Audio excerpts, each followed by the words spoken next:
Now in this class हम लोग क्या डिस्कस करेंगे कि जो रिमेनिंग हम लोग के एक्सरसाइज 5.1 में क्वेश्चंस बच गए थे उसमें से कुछ सेलेक्टेड क्वेश्चंस को हम लोग डिस्कस करेंगे। हम लोग ने क्वेश्चन नंबर 17 हमने कंसीडर किया, अभी स्टार्ट किया यहाँ से। इस क्वेश्चन में एफ एक्स की वैल्यू हमको दी हुई है, फंक्शन डिफाइन किया हुआ है at less than equal to 3 and greater than equal to 3 in terms of a and b, and it is given that this function is continuous at x is equal to 3, and we have to find the relationship between a and b. It is given in the question that this function is continuous. Since the function is continuous, you all know the condition for the continuous is this: the value of the function should be equal to the limit of the function. The value of the function at 3, क्योंकि 3 पर ये continuous given है आपको, so at 3 the value of the function should be equal to the limit of the function. Further हम इसको और simple way में लिखें और उसको एक्सपेंड कर दें, RHL LHL को भी हम खोल दें, 3 minus of f x should be equal to limit x tends to 3 plus of f x. ये जो चीज हमने लिखी है ये फॉलो करेगी। क्यों? क्योंकि फंक्शन कंटिन्यूअस है, it is given to you, and therefore ये तीनों चीजें इक्वल होनी है। ठीक, अब हम तीनों को कैलकुलेट करेंगे और कैलकुलेट करके इक्वेट कर देंगे, सो हमारे पास ए और बी की जो अननोन वैल्यू है वो निकल के आएगी। F3, ध्यान दीजिएगा, value of the function eight 3 जब निकालेंगे तो 3 पे लाई कर रहा है ये फर्स्ट वाला ऊपर वाला, सो यहाँ 3x की जगह पुट कर देंगे, so it will be 3a plus 1, sorry, then limit x tends to 3 minus left hand limit 3 minus पे जब चेक करेंगे तो 3 से छोटी वैल्यू के लिए चेक करना है, 3 से छोटी वैल्यू भी फर्स्ट वाला ही आएगा हमारे पास, तो यहाँ पे हम क्या रखते हैं, limit h tends to 0 3 minus h, ध्यान दीजिएगा 3 माइनस एच आता है ये, और इधर जब हम RHL देखते हैं तो लिमिट h टेंड्स टू 0 ये आएगा 3 प्लस एच। ठीक, 3 माइनस एच पर ये क्या निकल के आएगा, 3 minus H, 3 minus H H से छोटे पर, तो a 3 माइनस एच प्लस 1 ये इस तरह से निकल के आया। ध्यान दीजिएगा h को 0 कर देंगे तो यहाँ पे आ जाएगा ये 3a प्लस 1। लाइकवाइज इधर भी आप सॉल्व करेंगे, limit h tends to 0 3 plus h that is in second part, ध्यान दीजिएगा फंक्शन कौन सा बन रहा है, 3 plus h that is greater than 3, तो इधर वाले पर आएगा, so b into 3 plus h plus 3 करेंगे, h को 0 कर देंगे तो ये आ जाएगा 3b प्लस 3। सो लाइकवाइज आपके पास तीनों कैटेगरी में जो था वो निकल करके आ गया।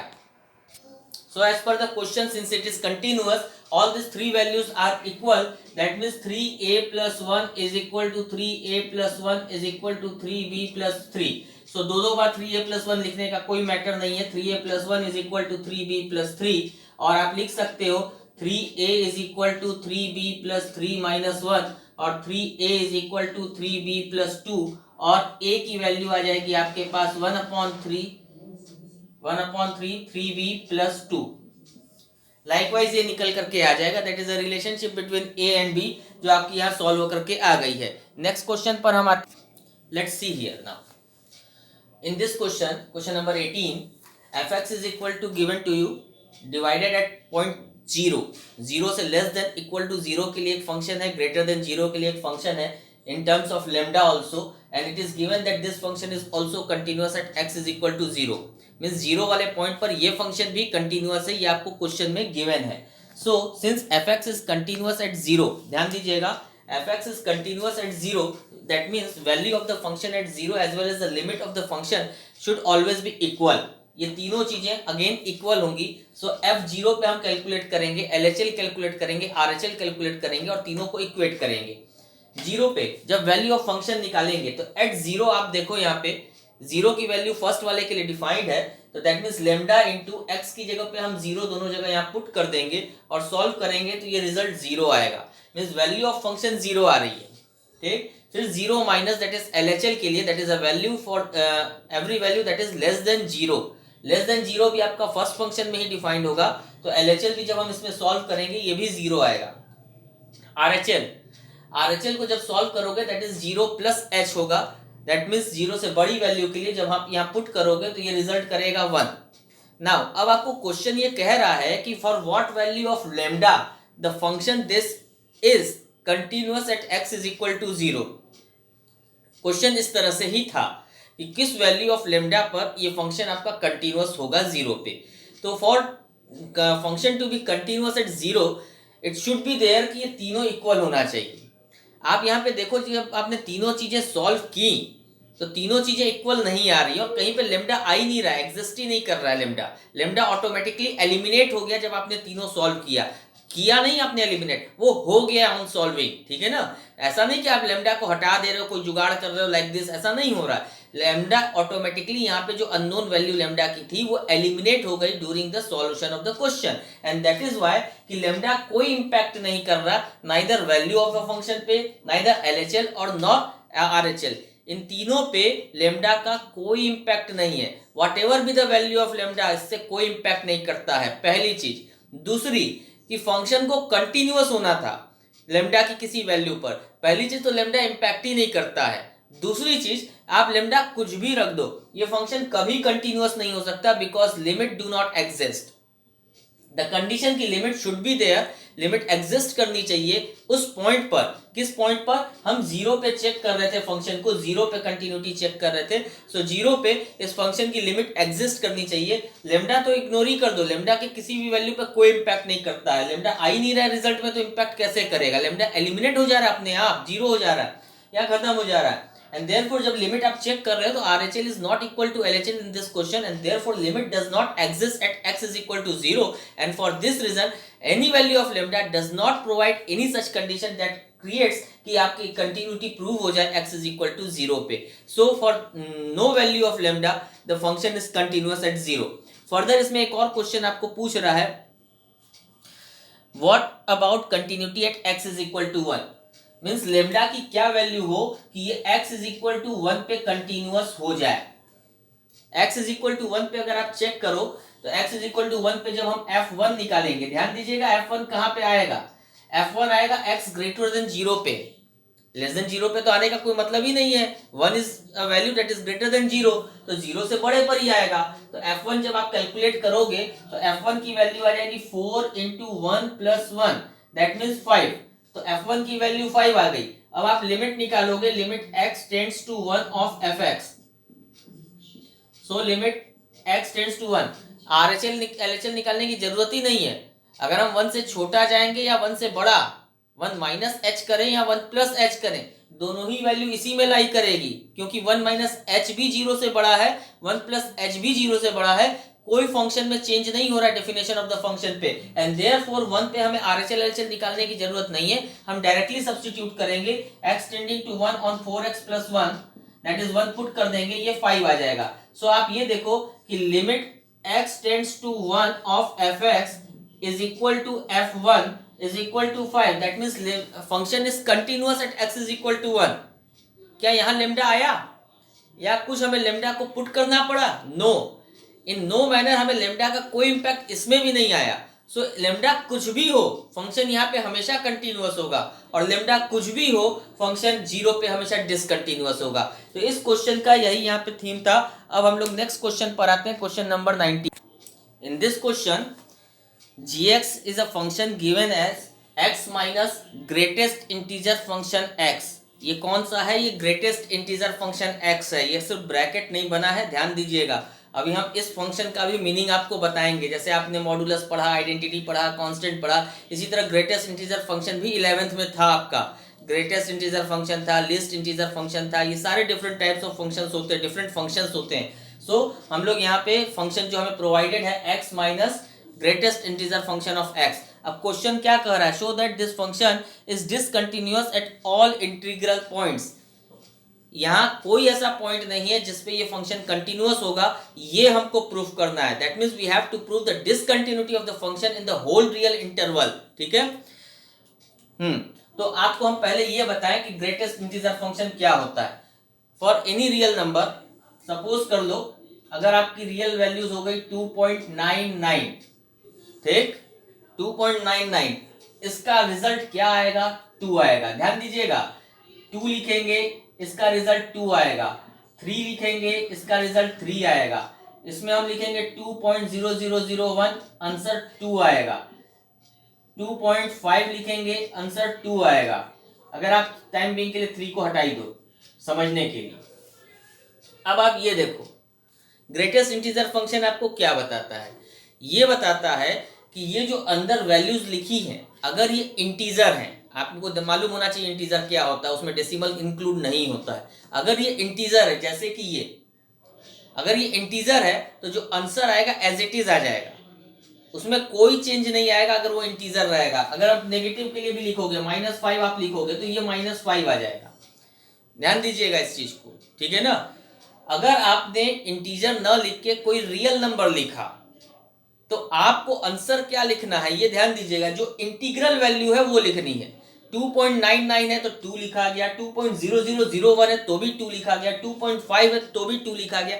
मीन्स जो डेसिमल के पहले जो वैल्यू आ रही है, पॉजिटिव रियल नंबर के लिए बता रहे हैं, अभी हम उसी केस को डिस्कस कर रहे हैं कि अगर पॉजिटिव रियल नंबर है तो जो भी वैल्यू यहाँ पे आ रही है वो सारी की सारी एज इट इज यहाँ पे आंसर हो जाएगी।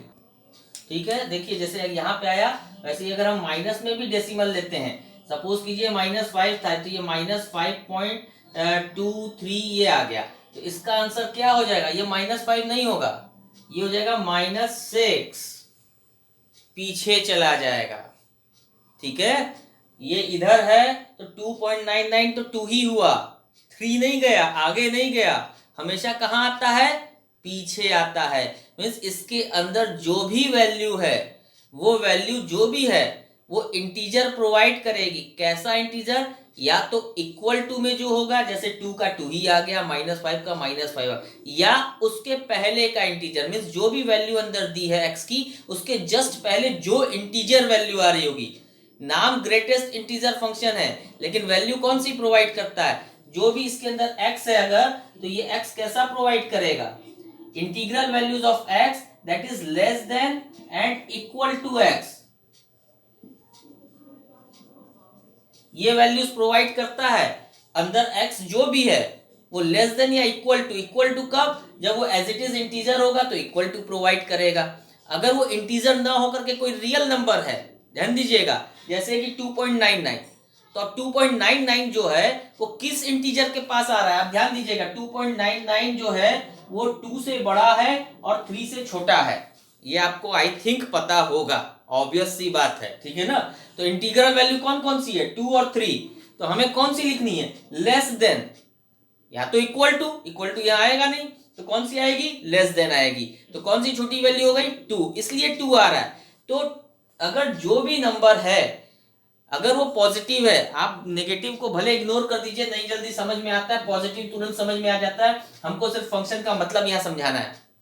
आप पॉजिटिव देख लीजिए, कोई भी न्यूमरल अगर आपका आ रहा है तो डेसिमल उसको इग्नोर कर दीजिए, जो भी वैल्यू है वो आंसर हो गई। क्लियर है, 2.99 होगा तो भी आंसर 2 हो जाएगा, 2.5 होगा तो भी आंसर 2 हो जाएगा, 2.01 होगा तो भी आंसर 2 हो जाएगा, इसी तरह 5.005 होगा तो भी 5 हो जाएगा, 5.009 होगा तो भी 5 हो जाएगा, 5.99 में भी 5 हो जाएगा, 5.4 होगा तो भी 5 हो जाएगा। वॉट एवर भी द इंटीग्रल वैल्यू, पॉजिटिव को हम अभी ध्यान दे रहे हैं, तो वही इंटीजर इसका आंसर हो जाता है। ये ग्रेटेस्ट इंटीजर फंक्शन का मतलब होता है। मतलब क्या, जैसे मॉड्यूलस में आप पढ़ते थे -3 रहता था तो भी 3 होता है, +3 होता है तो भी 3 होता है, तो ये मॉड्यूलस फंक्शन का मीनिंग है। उसी तरह ग्रेटेस्ट इंटीजर फंक्शन का ये मीनिंग होता है इस तरह से। ठीक, अब ये मीनिंग आया। और चीज इसके अंदर देखिए, अगर कोई वैल्यू है, मान लीजिए इसके अंदर 2 एक इंटीजर है, ठीक है, अब अगर हम 2 में से कोई छोटी से छोटी वैल्यू ये जो है ये माइनस कर रहे हैं, 2 में से अ वेरी स्मॉल वैल्यू हम माइनस कर रहे हैं, तो रिजल्ट क्या होगा, आपको चमक नहीं ना रहा, हम बोल भी दे रहे हैं, ये क्या चीज है, ये जैसे 2 में से हम माइनस करें 0.00000001, अब ये करेंगे तो ये जो ग्रेटेस्ट इंटीजर फंक्शन है, अब ध्यान दीजिएगा ये क्या आएगा, अब जब माइनस करोगे तो इस फंक्शन के अंदर ब्रैकेट के अंदर तो समथिंग 1.999999 आएगा, ये आया ब्रैकेट के अंदर, तो रिजल्ट क्या आएगा, ग्रेटेस्ट इंटीजर फंक्शन क्या आएगा, 1 प्रोवाइड करेगा। मींस जो भी वैल्यू है अगर उसमें से आप बहुत छोटी से छोटी वैल्यू, अगर जो अंदर ब्रैकेट के अंदर दिया है अगर वो इंटीजर है और उसमें वेरी वेरी स्मॉल वैल्यू अगर आप लेस करते हो, ध्यान दीजिएगा, अगर आप लेस करते हो तो वो वैल्यू एक कम हो जाती है। जैसे 2 थी अगर इंटीग्रल वैल्यू, उसमें से आपने बहुत स्मॉल वैल्यू माइनस की तो वो 1 पॉइंट समथिंग हो जाएगी, तो जब 1 पॉइंट समथिंग हो जाएगी तो जो इसका रिजल्ट आएगा ब्रैकेट के बाहर वो 1 आ जाएगा। लेकिन अगर यही चीज अगर हम कहें कि अगर ये 2 है ब्रैकेट के अंदर और इसमें हम प्लस कर रहे हैं, इसमें वेरी वेरी स्मॉल वैल्यू हम इस तरह से प्लस कर रहे हैं, तो ये क्या आएगा रिजल्ट ब्रैकेट के अंदर, ये क्या देगा 2.00000001 देगा। अब 2 पॉइंट समथिंग अगर ऐसा है तो ये बाहर क्या रिजल्ट करेगा 2 रिजल्ट करेगा। इस चीज को ध्यान दीजिएगा। अब हम इसको लेके चल रहे हैं कि अगर सपोज करो आपका ब्रैकेट के अंदर एक इंटीजर है, ये फंक्शन जो हमको चेक करना है वो इंटीग्रल वैल्यू पे चेक करना है, रियल वैल्यू पे नहीं चेक करना है। सो अगर हम सपोज करें कि हमारा एक k है इंटीग्रल वैल्यू, ठीक ध्यान दीजिएगा, तो ये इंटीजर वैल्यू अगर k है तो ये आंसर k आएगा। लेकिन अगर integer value k minus h है, ध्यान दीजिएगा h is very very small value, जैसे हमने अभी लिखा था 2 माइनस 0.000000 समथिंग, तो रिजल्ट क्या आया था 1 आया था, 2 से एक छोटा हो गया। क्यों? क्योंकि जब माइनस किया तो वो 1 पॉइंट समथिंग आ गया। तो जब इसमें k माइनस h है, k कुछ भी है, लेट इट बी k हमारा 9 है, k की वैल्यू 9 है, 9 में से हमने h माइनस किया तो ये जो भी रिजल्ट आया होगा वो समथिंग 8 पॉइंट समथिंग आया होगा, एंड सो रिजल्ट क्या आ जाएगा 8 आ जाएगा, एक छोटा हो गया। सो जब k माइनस h करेंगे तो it will result k minus 1 outside the bracket. k एक इंटीजर है, इंटीजर से एक छोटी वैल्यू हो जाएगी, लेकिन अगर हम k प्लस h करेंगे तो कोई फर्क पड़ेगा नहीं, वो k ही आएगा। इस चीज को ध्यान रखिएगा। इसी चीज को अभी हम लोग इस प्रूविंग में यूज करेंगे जब हम कंटिन्यूटी प्रूव कर रहे हैं। तो सो gx ये फंक्शन दिया है x minus greatest integer function of x, इसको हमें प्रूफ करना है कि it is discontinuous at all integral point. Real number line नहीं बता रहा है, इंटीग्रल पॉइंट पे कह रहा है कि इसको डिसकंटिन्यूअस करना है। So in all the integer line हम सपोज कर लेते हैं let k be any integer value, जिसके ऊपर हम इसको चेक करेंगे। सो पहला पॉइंट होता है fx नहीं है g है, पहले value of the function g के, x की जगह k रख दीजिए, और ये क्योंकि अब इंटीजर है इटसेल्फ तो ये एज इट इज आएगा। सो k ये वाला उतरा आपका, ये k आया, ये 0 आ गया। अब हमें क्या करना है, लिमिट निकालना है। Limit x tends to k minus of fx LHL। आपको अगर यहाँ पे चमक रहा होगा, हम बोल दे रहे हैं limit x tends to k minus fx। कौन सी लिमिट निकाल रहे हैं, लेफ्ट हैंड लिमिट है ये। सो इसकी वैल्यू क्या आएगी, limit h tends to 0 bracket में f नहीं है, सॉरी ये g हो गया, g k माइनस h। तो अब इसको कैसे सॉल्व करेंगे, limit h tends to 0 k minus h minus k minus h। ध्यान दीजिएगा x की जगह k माइनस h रखा और इस x की जगह भी k माइनस h रखा। ये तो k माइनस h कोई मतलब नहीं है, k माइनस h ही आया। इधर से क्या आ गया, ये आ गया k माइनस 1। अभी हमने बताया है इस चीज को, ध्यान दीजिएगा। अब ये k से ये k कट गया और ये बचा, ये क्या बचेगा आपके पास, k से k कट गया, माइनस h प्लस 1, h को 0 किया, ये 1 आ गया। अब आप RHL निकालिए, limit x tends to k plus of f gx, ये आ जाएगा limit h tends to 0 g of k plus h। ये आ गया आपका लिमिट h टेंड्स टू 0, ध्यान दीजिएगा k प्लस h है तो ये आया k प्लस h माइनस ये k प्लस h। अब ये क्या आ जाएगा, ये तो k plus h as it is उतरेगा और ये k ही बचेगा, k प्लस h नहीं आएगा। अब ये सिर्फ k ही बचा, h पूरा खत्म हो गया। अब इसमें से k से k माइनस हो जाएगा, h को 0 रखेंगे तो ये 0 आ जाएगा। अब आप ध्यान दीजिए लेफ्ट हैंड और राइट हैंड लिमिट पर, क्या ये इक्वल है, नहीं है। और जब लिमिट्स ही नहीं इक्वल है तो फंक्शन कंटीन्यूअस कैसे होगा। सो k क्या था, k तो कोई भी इंटीजर था, it is any integer of the whole integral values, means कोई भी था। तो आप k की जगह कुछ भी रखिए, ये हमेशा अनइक्वल आएगा, और हमेशा अनइक्वल आएगा तो लिमिट कभी भी सॉल्व नहीं होगी, and therefore the function is discontinuous at all integral values. ध्यान दीजिएगा। नेक्स्ट क्वेश्चन 20 पर आ रहे हैं हम लोग। इस क्वेश्चन को आप देखेंगे तो इस क्वेश्चन में आपका polynomial function as well as trigonometric function, sine function, दोनों फंक्शन इन्वॉल्व है। ये फंक्शन आपका इस तरह से हो गया, fx is equal to x square plus 5 minus sine x. अब इन दोनों फंक्शन को अगर आप अलग अलग चाहो तो अलग अलग सॉल्व कर सकते हो और चाहो तो एक साथ सॉल्व कर सकते हो। आप ये दिखाओ कि polynomial function itself is a continuous at x is equal to pi, जैसे करते हैं वैसे ही value of function limit of function दोनों को इक्वल, और साइन फंक्शन को अलग से दिखाओ value of function limit of function और दोनों इक्वल। और जब दोनों फंक्शंस अगर कंटीन्यूअस है तो difference of both functions are also continuous. Likewise आप दिखा सकते हो, हम एक ही में दिखा रहे हैं एफ पाई, जब हम पाई पुट करेंगे तो x की जगह पाई हो गया 5 एज इट इज है माइनस साइन पाई 0 होता है, ध्यान दीजिएगा। सो ये आ गया पाई स्क्वायर प्लस 5। फिर सेकंड है limit x tends to pi of f x that is equal to, अगर आप इसको चलोगे तो ये आ जाएगा, इसमें भी एलएचएल आरएचएल करके दिखा रहे हैं हम आपको। एलएचएल हो गया limit x tends to pi minus of f x that is equal to limit h tends to 0 f pi minus h।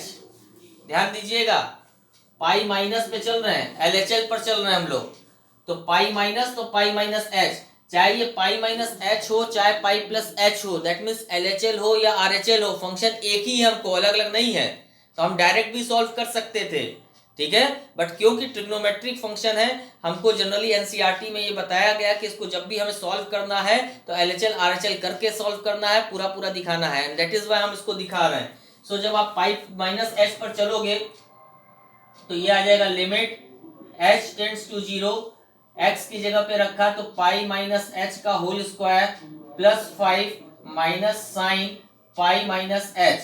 ध्यान दीजिएगा limit h tends to 0 pi minus h का होल स्क्वायर प्लस 5 अलग कर दिया, limit h tends to 0 sine of pi minus h। Limit अलग अलग होती है, अलजेब्रा ऑफ लिमिट्स में ये चीज देखा है कि आपकी लिमिट्स अलग अलग बढ़ जाती है। यहाँ पे आप h को 0 कर देंगे, ये सिर्फ पाई स्क्वायर आएगा प्लस 5 अपनी जगह पे एज इट इज है। अब इसको हमें सॉल्व करना है, ध्यान दीजिएगा, इसको हमें सॉल्व करना है, हमें खोलना पड़ेगा साइन को, साइन a माइनस बी से, तो हम खोलेंगे तो हमारा क्या आ जाएगा, sine a cos b minus cos a sine b। ये हमने खोला इसको। अब अलग अलग लिमिट यहां भी करेंगे, ये pi square plus 5 minus as it is रहेगा इधर, और ये आ गया हमारा limit h tends to 0 sine pi cos h minus limit h tends to 0 cos pi sine h। ये अलग अलग बढ़ गई लिमिट्स हमारी। अब ये आ गया pi square plus 5 as it is आएगा ये, माइनस कॉस 0 1 होता है, ध्यान दीजिएगा, साइन पाई 0 होता है, कॉस 0 1 होता है, तो ये निकल के आ जाएगा आपका इधर, इसमें रखेंगे तो 0 इंटू 1, यहाँ पे कॉस पाई माइनस 1 होता है और साइन 0 0 होता है, कॉस पाई माइनस 1 और साइन 0 0। अब देख लीजिए ये भी 0 आ गया, ये भी 0 आ गया, तो बचा क्या, खाली पाई स्क्वायर प्लस 5 बचा हमारे पास, ठीक। ये हमने एलएचएल सॉल्व किया, आरएचएल हम आपके लिए छोड़ रहे हैं, सेम इसी पैटर्न पर आप आरएचएल सॉल्व कीजिएगा, आरएचएल एलएचएल दोनों यही वैल्यू निकल के आएगी, दैट मींस लिमिट एग्जिस्ट करेगी इसकी, और जो लिमिट की वैल्यू आएगी वही फंक्शन की वैल्यू आएगी, एंड देयरफॉर द फंक्शन ये जो है ये भी कंटिन्यूअस आपका हो जाएगा। नाउ अब हम लोग आते हैं क्वेश्चन नंबर 21 पर। इस क्वेश्चन नंबर 21 में 3 पार्ट्स दिए हुए हैं, एफ एक्स एक बार sine x plus cos x है, एक बार sine x minus cos x है, और एक बार sine x into cos x है। ये तीनों फंक्शंस को हमको कंटिन्यूअस प्रूफ करना है इस क्वेश्चन में, और कोई पॉइंट नहीं दिया जिसके ऊपर इसको कंटिन्यूअस प्रूफ करना है। जब कोई पॉइंट नहीं दिया दैट मीन्स हमको ये पूरी रियल नंबर लाइन दे दिया है। अब इस पूरे रियल नंबर लाइन में हम अगेन एक पॉइंट सपोज कर लेंगे आर्बिट्री एलिमेंट के, और उसके ऊपर चेक करेंगे। This is one thing. Another, ये जो भी 3 फंक्शंस दिए हैं ये तीनों फंक्शन साइन एक्स और कॉस एक्स के ऊपर हैं। आप अगर सपोज कर लो आपका एक function h x is equal to sine x और एक function g x is equal to cos x.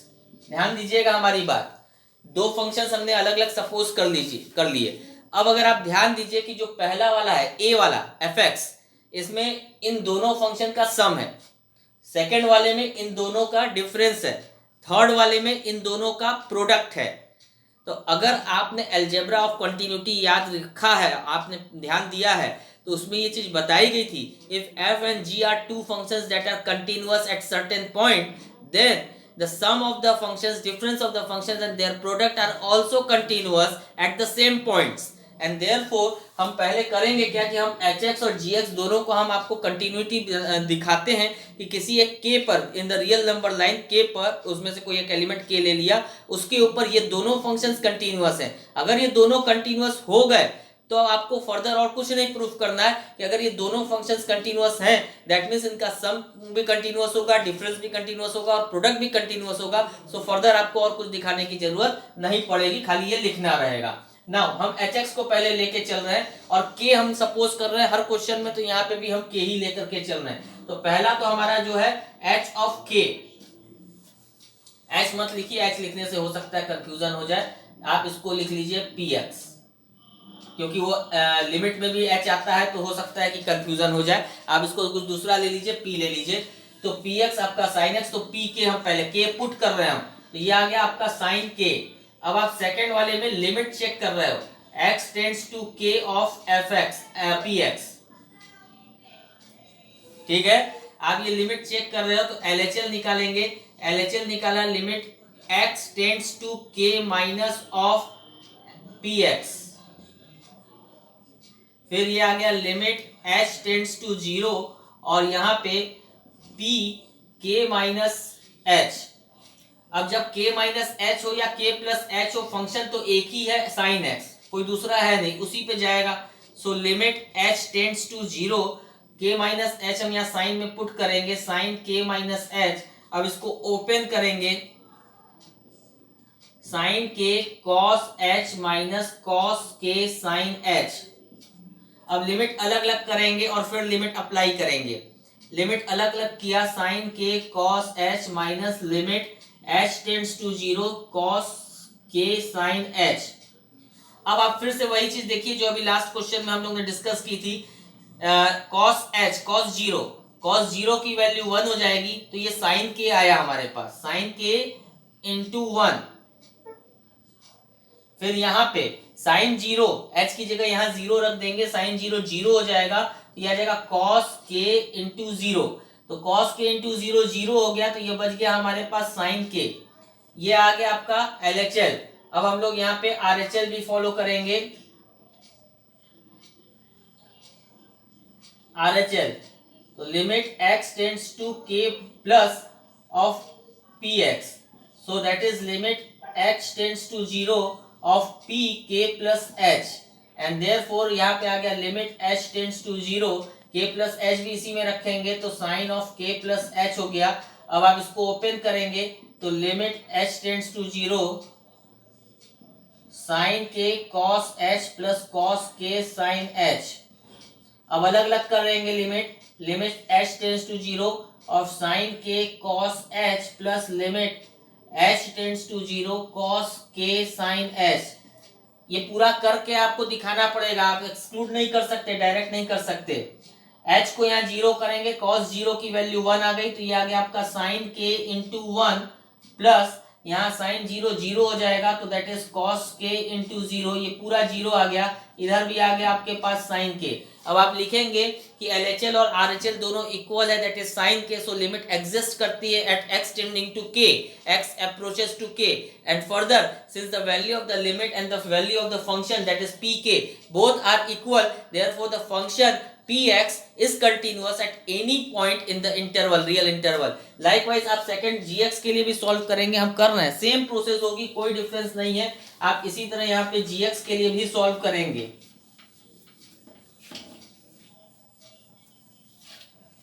अब gx हम लेकर के चल रहे हैं, gx is equal to cos x है, तो पहले तो k हमने मान लिया, k के ऊपर चेक कर रहे हैं, तो x की वैल्यू k रखा, पहला पॉइंट हमारा जो है ये आ गया cos k।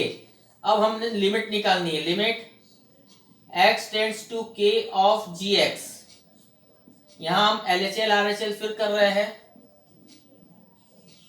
Limit x tends to k minus of gx, फिर ये आ गया limit h tends to 0, g में k माइनस h आ गया, limit h tends to 0, k minus h put करेंगे तो cos of k minus h आएगा, फिर ये limit h tends to 0, cos k minus h को खोल देंगे, cos k cos h minus sin k sin h, plus होता है, माइनस नहीं होता है। अब आप यहाँ पे देखेंगे cos h, h tending to zero. अब पहले लिमिट अलग अलग कर दीजिए आप, limit h tends to zero cos of k cos h plus limit h tends to zero sin k sin h। Now h tending to zero तो cos zero आपका 1 हो जाएगा, 1 इंटू कॉस के, तो ये आ गया cos k इंटू 1। यहाँ h टेंड्स टू जीरो करेंगे, sin जीरो जीरो होता है, sin k इंटू जीरो, तो ये आ जाएगा आपका cos k यहाँ पे प्लस ये जीरो हो गया। सिमिलरली आप RHL करेंगे, limit x tends to k plus of gx, limit h tends to zero of gk plus h, limit h tends to zero cos of k plus h, फिर आप इसको open कर देंगे cos k cos h minus sine के sine h। अब अलग अलग करेंगे, limit h tends to zero of cos k cos h minus limit h tends to zero sine k sine h। अब आप देखिएगा h टेंडिंग टू जीरो है, जैसे ही h टेंडिंग टू जीरो है तो cos जीरो 1 हो गया, cos जीरो 1 हो गया तो ये 1 इंटू कॉस के, ये cos k आ जाएगा, और यहाँ साइन जीरो जीरो हो जाएगा, ये जीरो हो गया। सो आपका RHL cos k, LHL cos k, that means at k that is any point in the real number line, उसके ऊपर लिमिट जो है इसमें एग्जिस्ट कर रही है। अगर लिमिट एग्जिस्ट कर रही है and the value of the limit is equal to the value of the function, then again this cos x function, this gx function is continuous. So further हमें ज्यादा और कुछ नहीं प्रूफ करना है इस पूरे क्वेश्चन के लिए। आपने देखा कि आपका px और gx दोनों अगर कंटिन्यूअस है, therefore the sum of the function is also continuous, so this is continuous। difference of function is continuous, so ये भी continuous। product of function is continuous, so ये भी continuous। सेम इसी pattern पर आपका क्वेश्चन नंबर 22 अगर आप देखोगे तो वो भी इसी तरह से चलेगा। 22 जिसमें आपको cos x को कंटिन्यूअस करना है, cos x हमने अभी कंटिन्यूअस कर दिया, इसमें आपको cos x cosec x sec x cot x इन चार को कंटिन्यूअस करना है। cos x आपका कंटिन्यूअस हो गया है, फिर आप जब इसमें cosec x को कंटिन्यूअस करोगे, एक फंक्शन हो गया आपका इसमें cosec x, cosec x मतलब 1 अपॉन साइन x। ध्यान दीजिएगा ये 1 अपॉन साइन x है। हम लोग ने जब कंटिन्यूटी अलजेब्रा ऑफ कंटिन्यूटी पढ़ा था उसमें हम लोग ने रेशनल फंक्शन के लिए भी पढ़ा था px अपॉन qx। ये फंक्शन जब कंटिन्यूअस होते हैं वो तभी होते हैं जब qx not equal to zero हो, मीन्स फंक्शन की डिफाइंड पहले होनी चाहिए। मीन्स जब cosec x है 1 अपॉन साइन x है तो ये फंक्शन डिफाइन कहाँ पे होगा, वहीं पे ना होगा जब साइन x जीरो ना हो। अदरवाइज साइन x तो आपका कंटिन्यूअस है, तो रेशनल फंक्शन में होता है कि अगर आपका न्यूमरेटर भी कंटिन्यूअस है डिनोमिनेटर भी कंटिन्यूअस है तो फंक्शन कंटिन्यूअस है, except at when denominator is not equal to zero, उसी पॉइंट को छोड़ के बाकी सब पे कंटिन्यूअस है। सो यहाँ पे भी वही चीज है, 1 इज अ कांस्टेंट फंक्शन तो वो तो कंटिन्यूअस होगा ही होगा। साइन एक्स अगेन हमने अभी देखा था कि साइन एक्स भी कंटिन्यूअस है, ये भी कंटिन्यूअस होगा, but this function total the quotient is continuous only and only when denominator is not equal to zero। so at which point this denominator may be equal to zero, किस point पर ये zero होता है आपको पता है, trigonometric equations पर पहुंच जाइए, ये तभी जीरो होगा जब x की वैल्यू n पाई होती है। मींस अगर इस वैल्यू को x की छोड़ दिया जाए, क्योंकि इसके ऊपर ये डिनोमिनेटर जीरो हो जाएगा, तो इस वैल्यू को अगर छोड़ दिया जाए तो in all of the real number domain this function is always continuous accept at this. Similarly आप sec x पे देखिएगा, cot x पर देखिएगा। So this is question number 21 and 22। Now 23। Now इस क्वेश्चन में, क्वेश्चन नंबर 23 में fx आपको दिया हुआ है और आपको ये बताना है कि क्या ये फंक्शन कंटिन्यूअस है या नहीं है। नहीं, डिसकंटिन्यूटी बतानी, find all points of discontinuity of f where this is given to you। इसमें किस पॉइंट पर फंक्शन डिसकंटिन्यूअस है आपको ये चेक करना है। ठीक, यहाँ पे भी कोई वैल्यू डिफाइन नहीं है तो हमने कंसीडर कर लिया एक k, और k की वैल्यू अगर जीरो से कम है तो क्या होगा, जीरो है तो क्या होगा, और जीरो से बड़ी है तो क्या होगा। वैसे ही जैसे अभी तक हम लोग कर रहे थे हर क्वेश्चन में, सिंपली हम वैसे ही चल रहे हैं। ध्यान दीजिएगा, when k is less than zero, जब k की वैल्यू जीरो से कम है तो यही एक फंक्शन बच जाएगा। इसी के ऊपर हम पूरा नोट डाउन करेंगे। तो पहले हमने वैल्यू ऑफ फंक्शन निकाला, ये निकल के आ गया साइन k अपॉन के एज इट इज। फिर हम लिमिट निकालेंगे, एक ही है हमारे पास फंक्शन, कोई RHL LHL करने की जरूरत नहीं है, लेस देन 0 में ही चेक कर रहे हैं, सारी चीज इसी के अंदर होगी और कहीं नहीं होगी। तो हमने यहाँ चेक किया तो हम डायरेक्टली पुट कर दिए k अपॉन k, मतलब sine k upon sine k हम पुट कर देंगे, तो जो लिमिट आया और जो वैल्यू ऑफ फंक्शन आया दोनों यहाँ पे इक्वल हो गया। अब हम चल रहे हैं सेकंड केस पर, k greater than 0।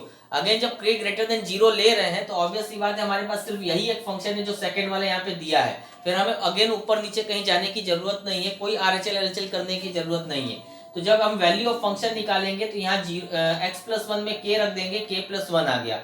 Limit calculate करेंगे एट k, तो लिमिट में भी हम डायरेक्टली ये वैल्यू पुट कर देंगे x+1 और x की जगह पे k पुट कर देंगे k+1। देन अगेन यहाँ पे लिमिट हमारे पास k+1 और वैल्यू ऑफ फंक्शन k+1, ये भी हमारा कंटिन्यूअस हो गया। Means when k is less than 0, means हर वो वैल्यू ऑफ x जिसपे हमारी x की वैल्यू 0 से कम है उस पूरे इंटरवल के लिए ये कंटिन्यूअस हो गया। x इज ग्रेटर देन 0 के लिए means all those values for which x is greater then 0, उसके लिए भी कंटिन्यूअस आ गया। अब बचता है 0 के लिए, हम चेक करते हैं 0 के लिए फंक्शन कंटिन्यूअस है या नहीं है। f0 निकाला हमने, f0 निकालेंगे कैसे, 0 पुट करेंगे तो ये सेकंड वाले में पुट आएगा, इक्वलिटी यहाँ पे दी हुई है, तो 0+1 ये 1 आ गया हमारे पास। अब हम लिमिट निकालेंगे, अब 0 के लिए हमें RHL LHL दोनों चाहिए एंड दैट इज व्हाई हम यहाँ पे LHL भी निकाले हैं, RHL भी निकाले हैं। LHL जब हम करेंगे यहाँ पे 0 माइनस के लिए जब चलेंगे लेफ्ट हैंड साइड से, तो 0 माइनस ऑफ fx जब चलेंगे तो ये आ जाएगा x की जगह 0 minus h, that means a value less than 0। Less than 0 हम ऊपर पहुंच जाएंगे यहाँ पे, तो लिमिट में हम यहाँ x की जगह पे पुट करेंगे 0 माइनस h, तो माइनस h आएगा, यहाँ x की जगह भी 0 माइनस h, तो माइनस h आया। अब आपको यहाँ पे ट्रिग्नोमेट्री का फॉर्मूला लगाना पड़ेगा, इस चीज को ध्यान दीजिएगा, इस पॉइंट को, साइन ऑफ माइनस h, ये माइनस साइन h आएगा और ये नीचे भी माइनस h है, माइनस माइनस कट गया। One more thing, when limit of sine h upon h when h tends to 0 is a formula जो आपको 1 प्रोवाइड करता है। ये 11th में था, साइन का फॉर्मूला था लिमिट के लिए। इस फॉर्मूले को ध्यान दीजिएगा, नहीं याद होगा तो आपको याद रखना पड़ेगा इस फॉर्मूले को, फिर से ध्यान दीजिएगा, पीछे 11th का रिवाइज कीजिएगा तो आपको ये लिमिट का फॉर्मूला भी पता चल जाएगा ट्रिग्नोमेट्री में से।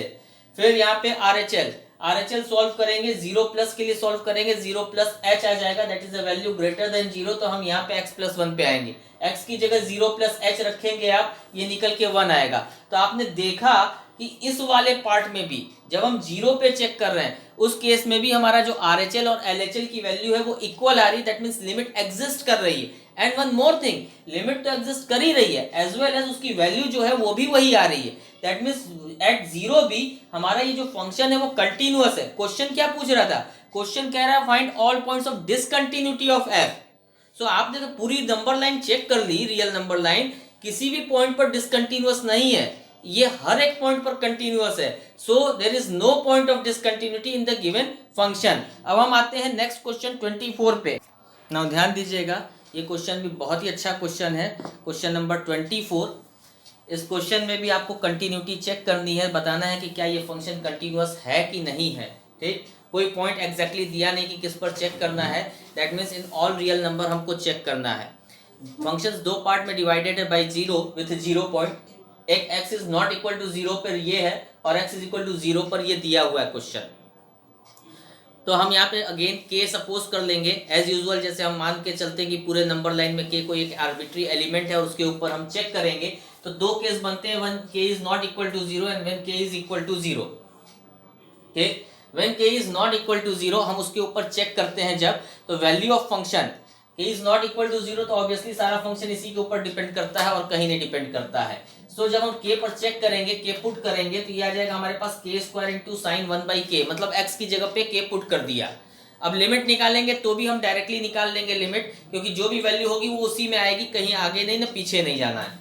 इसमें आप दो पार्ट्स ये भी कर सकते थे, when k is less than 0 के लिए भी निकाल सकते थे, k ग्रेटर देन 0 के लिए भी निकाल सकते थे, दोनों एज इट इज आएगा। हमने दोनों को कंबाइन करके नॉट इक्वल टू 0 पे पूरा निकाल दिया है। सो लिमिट यहाँ पे हमने निकाला x tending to k at this form, और इसको x की जगह पे k पुट कर दिया, तो k स्क्वायर साइन 1/k निकल के आ गया। दैट मीन्स जो लिमिट की वैल्यू है और जो फंक्शन की वैल्यू है दोनों इक्वल है हमारी, फंक्शन की वैल्यू लिमिट की वैल्यू दोनों इक्वल है। Therefore fx is continuous whenever at x is not equal to 0। ध्यान दीजिएगा, x इज इक्वल टू 0 पे अभी हमने नहीं चेक किया, x is not equal to 0, मतलब हमने दो पॉइंट्स को एक साथ चेक किया है। ठीक, हम कई बार इस तरह का क्वेश्चन कर चुके हैं, इसलिए हमने एक साथ चेक किया है। आप एग्जाम पॉइंट ऑफ व्यू से लेस देन 0 पे अलग चेक कीजिएगा, ग्रेटर देन 0 पे अलग चेक कीजिएगा। अब हम आते हैं इक्वल टू 0 के ऊपर, क्योंकि सिमिलर प्रोसेस थी इसलिए हमने एक ही बार में दिखा दिया, आप दोनों अलग अलग दिखाइएगा। When k is equal to 0 पे चेक करेंगे तो पहले तो हम 0 पुट करेंगे, वैल्यू ऑफ फंक्शन ये हमें डिफाइंड है कि जब 0 होता है तो आंसर 0 आता है, it is defined in the question, तो f0 जो है वो 0 आ गया। अब लिमिट के लिए यहीं पे ये क्वेश्चन इतना इंपॉर्टेंट बन जा रहा है, या एक नए तरीके का क्वेश्चन बन जा रहा है कि जहां हम इसकी लिमिट जो चेक कर रहे हैं वो एक यूनिक तरीके से चेक कर रहे हैं, अलग तरीके से चेक कर रहे हैं। एक्चुअली साइन जो होता है और कॉस जो होता है, sine function and cos function both are such type of functions जिसकी वैल्यू -1 और 1 के बीच में वो करती रहती है, एक दूसरे की जगह के बीच में आती रहती है, -1 से 1 के बीच में ही उसकी वैल्यू आएगी। What ever be the value of x means sine theta, theta जो है वो कुछ भी हो जाए, what ever be real number, जो साइन और कॉस की वैल्यू आएगी वो -1 से लेके 1 तक के ही बीच में आनी है, और -1 या 1 आनी है, और कोई वैल्यू नहीं आनी है। यही इनकी वैल्यूज होती है। इस बेसिस को कंसीडर करके हम यहाँ पे इसकी लिमिट सॉल्व कर रहे हैं, ठीक। अदरवाइज जो यूजुअल तरीका होता है, अगर उस तरह से भी सॉल्व करेंगे तो हम थोड़ा ओरल आपको इसके लिए समझाना चाहेंगे कि साइन 1/x जो है वो, क्योंकि साइन x की वैल्यू कहीं से भी लेंगे तो एक फिनाइट वैल्यू आएगी, that is in between -1 to 1, ठीक है ना। कोई भी एक नोन वैल्यू आएगी, दैट इज फिनाइट, क्या कहें, एक पॉजिटिव वैल्यू, एक नोन वैल्यू आएगी हमारे पास, एक नोन नंबर आएगा, ठीक। और जब भी हम लिमिट एट 0 निकालेंगे इस चीज के लिए x² 1/sin 1/x, जब हम इसके लिए एट 0 पे निकालेंगे तो x की जगह x² में जब हम 0 पुट करेंगे तो 0 into any finite value, whatever be the answer, sine 1/x कोई ना कोई वैल्यू जनरेट करेगा हमें, और वो वैल्यू -1 से 1 के बीच में होगी, दैट इज नोन। कोई इनफिनाइट लेंथ नहीं देगा, कोई एक वैल्यू देगा। आप कोई भी रख के देख लो, साइन 30, साइन 45, साइन 60, और अननोन के लिए भी अगर आप चाहो तो आप साइंटिफिक कैलकुलेटर लेकर के सॉल्व करके देख लो, हर एक के लिए एक डेफिनेट वैल्यू, और वो वैल्यू की रेंज कहाँ है, -1 से 1, दैट मीन्स एक फिनाइट वैल्यू आपको हमेशा जनरेट करेगा। सो जब हम at x is equal to 0 पुट करेंगे इन x² sin 1/x, तो x² तो 0 हो गया, और वो 0 into any finite value of sine gives you what, 0, so the limit is 0।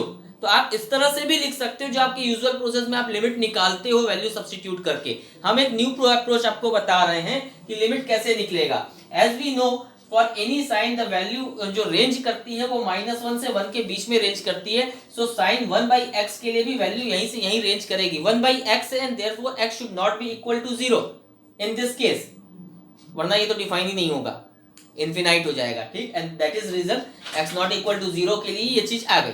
अब ये जब इधर आ गया तो हम इस पे तीनों तरफ मींस इसलिए पूरे रिलेशन में हम x² मल्टीप्लाई करेंगे, इधर भी इधर भी इधर भी।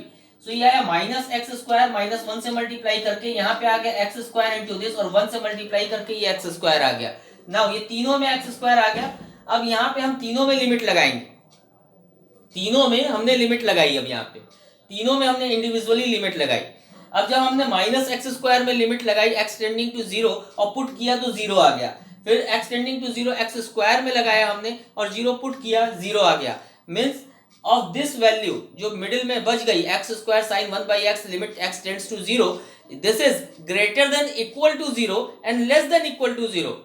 कोई भी वैल्यू ग्रेटर देन इक्वल टू 0 है और लेस देन इक्वल टू 0 है, तो 0 से बड़ी और 0 से छोटी तो हो नहीं सकती, और साथ में अगर इक्वल टू लगा है दैट मीन्स जो कॉमन है वो इक्वल टू 0 है, means it is neither greater than nor less than, exactly what this is equal to 0। This is what a unique approach, different approach से हमने यहाँ पे लिमिट को कैलकुलेट किया है। इस क्वेश्चन को आप ध्यान दीजिएगा, आप चाहो तो यूजुअली भी सॉल्व कर सकते हो, नो प्रॉब्लम। एक नया मेथड बताना था इसलिए हमने ये मेथड आपको यहाँ पे डिस्क्लोज किया। लाइक दिस आप सॉल्व करोगे, लिमिट की वैल्यू 0 आ जाएगी और यहाँ फंक्शन की वैल्यू भी 0 है। अब आप देखो लिमिट भी 0, फंक्शन भी 0, therefore the function is continuous at x is equal to 0 also, and it is also provided here कि जहां हमने सॉल्व किया कि x is not equal to 0 पे भी फंक्शन कंटीन्यूअस है, सो function is continuous at any real interval, किसी भी वैल्यू ऑफ रियल नंबर के लिए ये फंक्शन आपका कंटीन्यूअस है।